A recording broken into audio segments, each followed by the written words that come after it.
When we arrived at the right address, I personally had no doubt left that this was the very apartment, even though we couldn't hear any sounds from behind the metal door.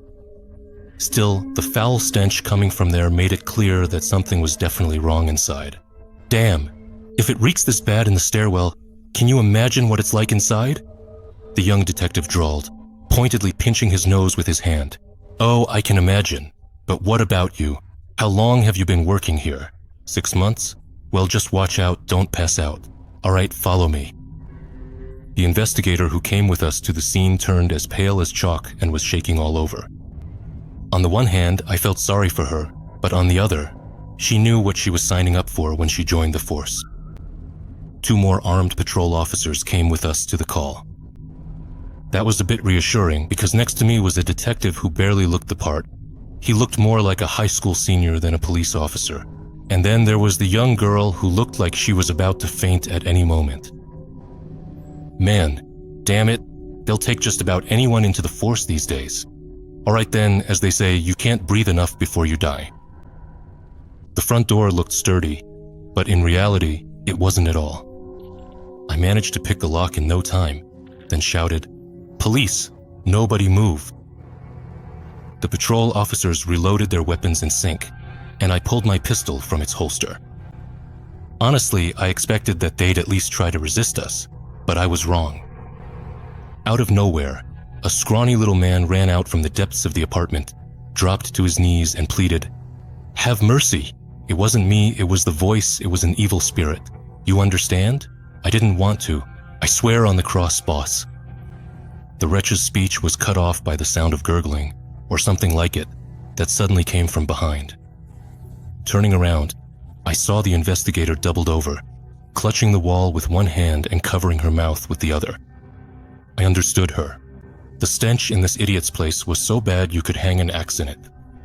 The detective pinched his nose with his hand and breathed into his palm. Only the patrol officers stood like statues, apparently waiting for the command at ease. "Put the cuffs on this one," I ordered. After that, 2 sergeants deftly slapped handcuffs on the man. As for me, grabbing the detective by the arm, I went through all the rooms. The first room was in order except for the paralyzed old woman. The elderly woman was lying on the couch, covered with a dark blanket, which made her hard to notice at first. "Granny, what's wrong with you?" "Oh, dears, who are you?" "Police," I replied hesitantly. "So it's finally you."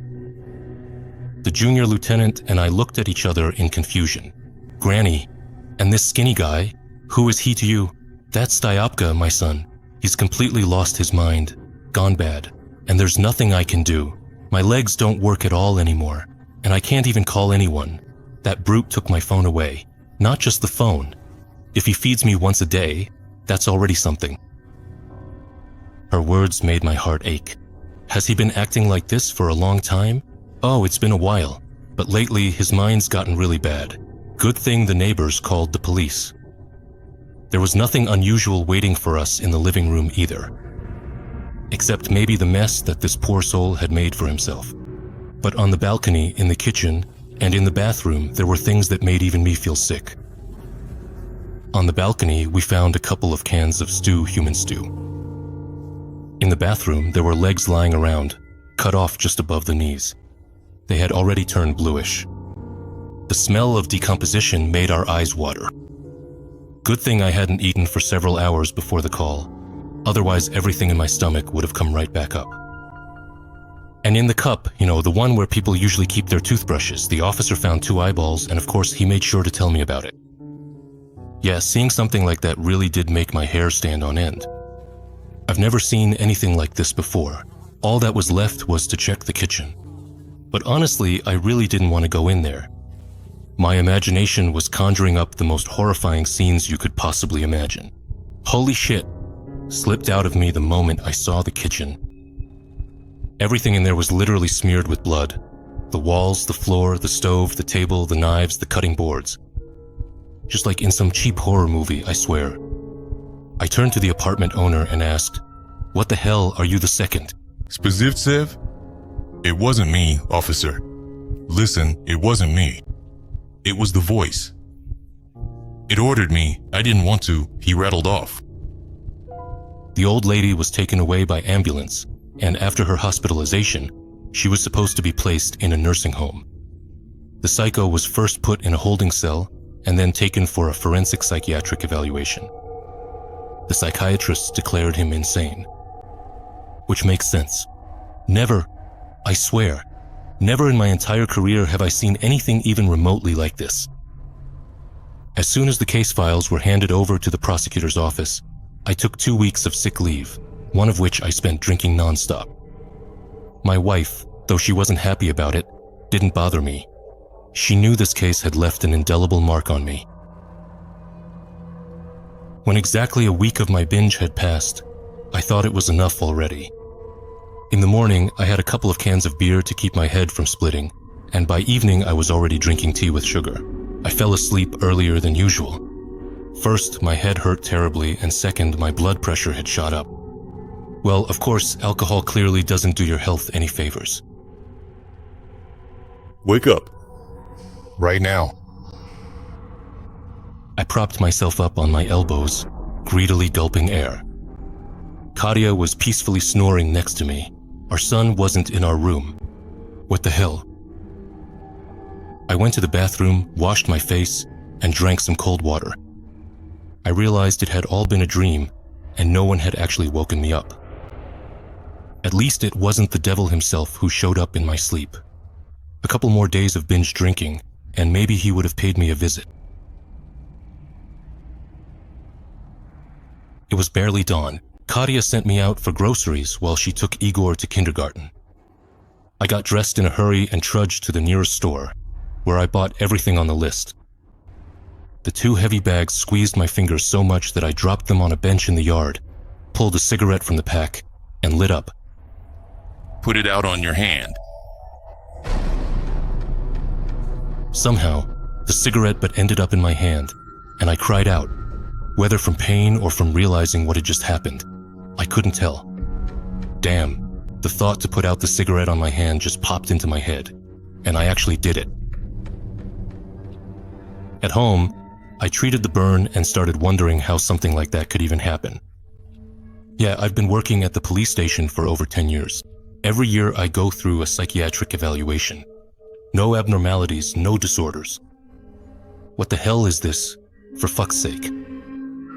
I promised myself 1,000 times to think before I do anything, and to be really careful from now on. Already at home, I bandaged up my hand. I told my wife I'd cut myself badly. She doesn't need to know the truth. Same goes for my son. Katia was understanding and took care of all the housework herself. But Igor missed my attention, so he stuck by me all day. Which makes sense. We hardly ever see each other, since I have to work 24/7. We leave the house at the same time. By the time I get home, he's already asleep. But that day was different. We spent the whole day watching cartoons and reading together. Then he suddenly wanted to play. I ran around the house with him like a madman. And so, as he was running away from me yet again, he suddenly stopped in the doorway, looked at me with excitement in his eyes and a sly smile on his face. Close the door. A voice in my head appeared out of nowhere. It was loud and clear, so there was no way to mistake it for anything else. I grabbed the door handle sharply, but let go at the last moment. My son's fingers were resting on the door frame. Damn it, you idiot, you drank too much. I cursed myself in my head, but tried not to scare my son. I had to distract him with cartoons and go to my wife myself. Katia listened to me, but didn't say anything. Maybe she was upset, or maybe she was so shocked that she couldn't even find the right words. Luckily, some private clinics were still open at that time, and we managed to get an appointment with a narcologist at one of them. The fact that you drank so much, of course, didn't do your health any favors. No, I get it, your job is tough, it's hard work, but still, it would have been better if you'd gone to a psychiatrist for some sedatives instead of living on vodka for a week. The doctor lectured me. I just didn't think of it, somehow. The narcologist gave me some recommendations and also prescribed some medications. I rushed to the pharmacy right away and took the prescribed dose that very evening. From that day on, everything started to get better, and that voice stopped bothering me. Until my sick leave ended, I kept taking those medications and didn't notice anything strange anymore. However, the day before I was supposed to go back to work, I realized that the pills hadn't really helped. In the morning, I was slicing bread, and once again that voice in my head gave an order. Stick the knife into your hand. I didn't have time to do anything, and honestly, I couldn't have anyway. It was like my body wouldn't obey me.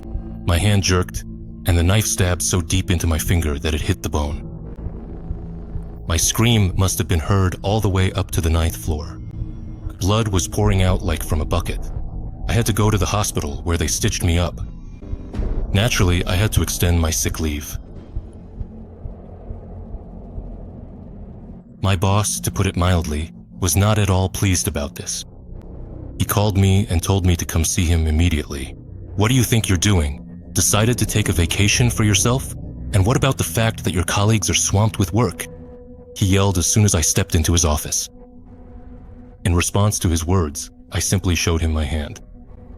The boss stared at it for a long time, then asked, "So how much longer are you planning to stay on sick leave?" I had no choice but to tell him the whole truth. Fortunately, we had been working side by side for a long time, and I had a good reputation with him. He was silent for about a minute, then said, "You know what? How about I give you a vacation for this? Will another week be enough?" "Of course, but you yourself said there's no one else to work." "It's fine, they'll manage. Besides, Ivanova just came back from maternity leave, so we'll manage 2 weeks without you. Now go to HR and write your vacation request." "Will do."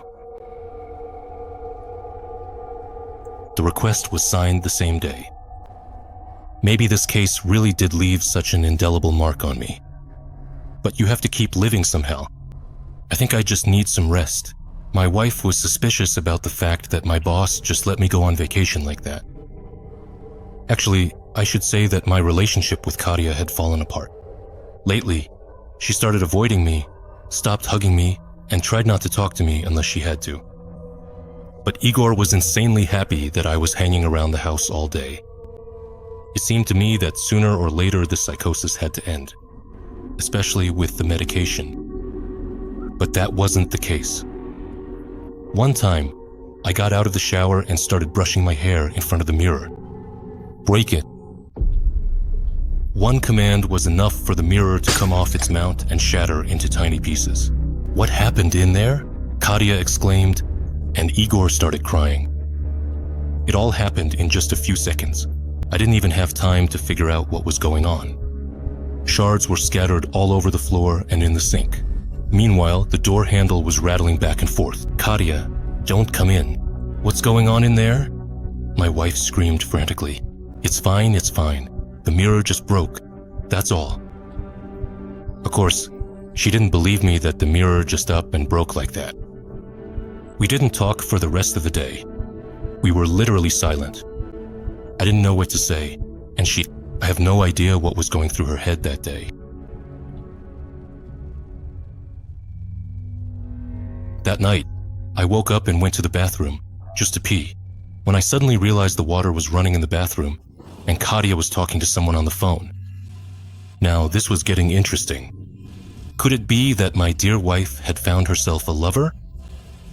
With my heart pounding, I stood by the bathroom and pressed my ear to the door. "I don't know what's wrong with her. I just don't understand. Yeah, Mom, I'm just scared. You know, I'm scared to be around him. Today, he even broke the bathroom mirror for no reason." That's it. I just can't take it anymore. I couldn't get a wink of sleep until morning. It seemed that the most logical solution to the situation was to see a psychiatrist. And honestly, I was fine with that. If it weren't for one little thing. The voice appeared after I moved into this damn apartment. Weird stuff. After all, there were no crazies in my family. And those pills, in the end, they were supposed to help at least a little.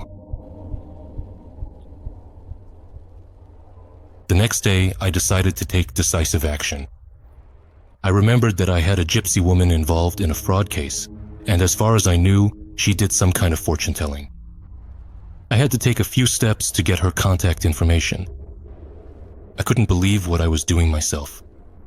She agreed to see me literally the same day, though she wasn't exactly thrilled about it. Well, I can understand her. "Hello, do you remember me?" I said as I stood on the threshold of her apartment. "Yeah, as if I could forget you. Come in. Why do you look so tired?" I awkwardly followed her into the living room and took a seat at the round table. The atmosphere in her apartment spoke for itself. There were candles everywhere and strange figurines. A blue velvet tablecloth was spread out on the table. The fortune teller sat down at the table, then deftly fanned out the cards and began drawing them one by one. "Who's the dead person next to you?" "How should I know?" She drew another card from the fan and said, "Listen, this isn't your deceased relative. In fact, you and he lived in different times. He died before you were even born. You were recently in a bad place. In that place, many people died against their will. They didn't want to. They screamed. They called for help."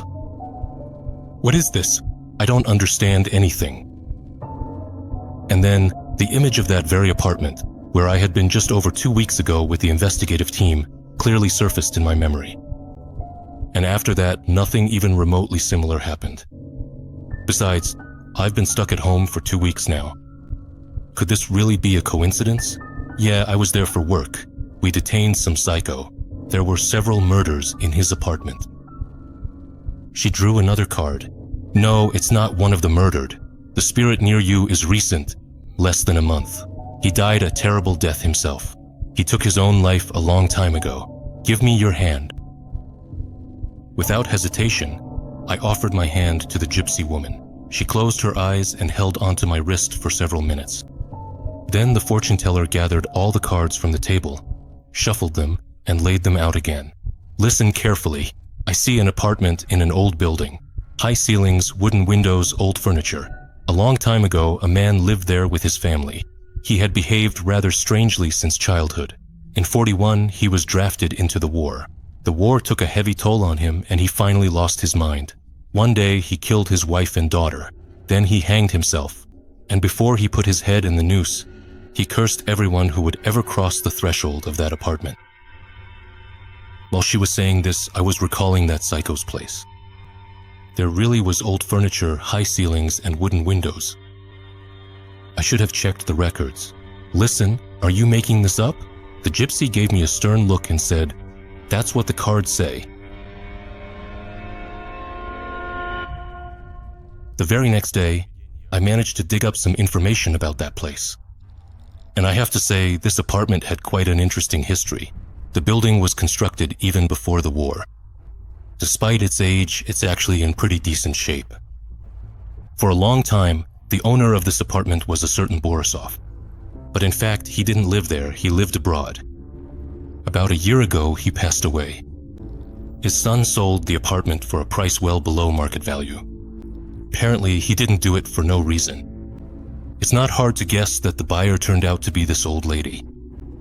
She used to live in a village with her son, sold their country house, and moved into this apartment. By the way, her son wasn't registered at any psychiatric clinic, and in general, there was nothing in his background you could fault him for. For the last 10 years, Stepan hadn't changed his place of work.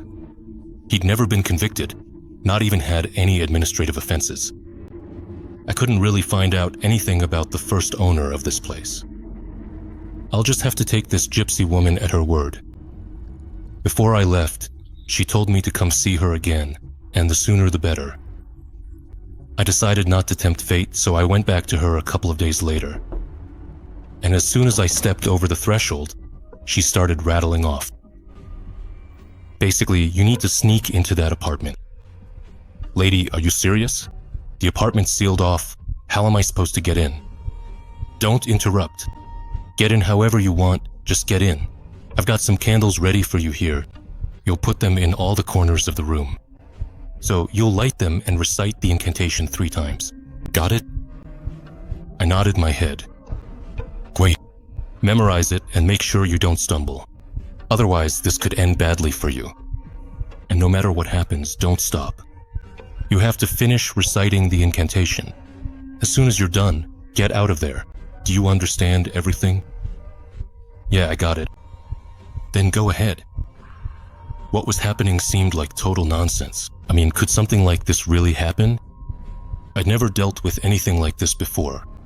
Maybe this gypsy is just messing with me? But why would she? She didn't even take any money from me. I spent the whole evening lost in thought, but closer to nightfall, I finally made up my mind. It was even scary to imagine what else the voice in my head might order me to do. The apartment really was sealed off, and I had no right to break in. The only thing I could do was climb in through the balcony. I got up onto the roof of the building and jumped from the roof onto the balcony. Honestly, it wasn't that hard to do. The balcony wasn't glazed. I was able to open the wooden door easily, and I was honestly overjoyed that there were no plastic double-glazed windows in this apartment. For some reason, it seemed to me that the candles needed to be placed in the living room, not in the room where the old lady had lived. It was way too small and cramped, and it was unlikely that the head of the family would have settled his affairs with life in such a tiny little room. I went into the living room and placed the candles in the corners. I did everything on autopilot, not giving myself even a second to fall apart. I didn't want to think about the history of this apartment or how many deaths had happened here.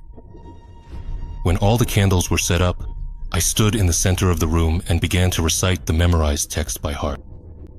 For a while, nothing happened. I felt like an idiot and, for a moment, wanted to stop everything.